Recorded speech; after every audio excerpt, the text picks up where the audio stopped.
رئیس جمهور عصر امروز به طور مستقیم با مردم درباره بیانیه لوزان گفتگو کرد. آقای روحانی ضمن تشکر از مردم و ارشادات رهبر معظم انقلاب گفت: امروز روزی است که ملت بزرگوار ایران دولت را دراز می کند. آقای روحانی راستی آزمایی جمهوری اسلامی را بی‌مورد دانست و از اینکه جهان حرف مقام عظما را باور نمی کند که ما خواهان بمب نیستیم ابراز تعجب کرد. دنیا بدانه همیشه و همه جا در همه عرصه ها ما اهل فریب، اهل درویی بودیم و هستیم و خواهیم بود.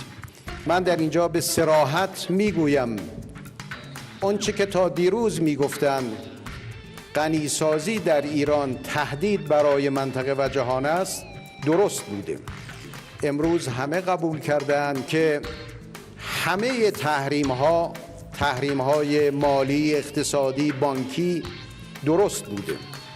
دکتر روحانی در بخشی از سخنان خود خطاب به دلواپسان گفتند: در دنیای امروز چرخش سانتریفیوژها امکان پذیر نیست.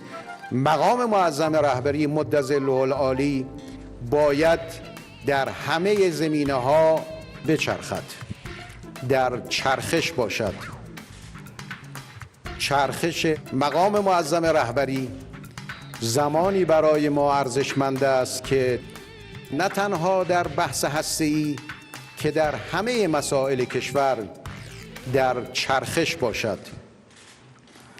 نکته دوم این که مقام معظم رهبری مدظله العالی سخاوتمندانه خودشون رو در اختیار دولت و تیم مذاکره کننده قرار دادند.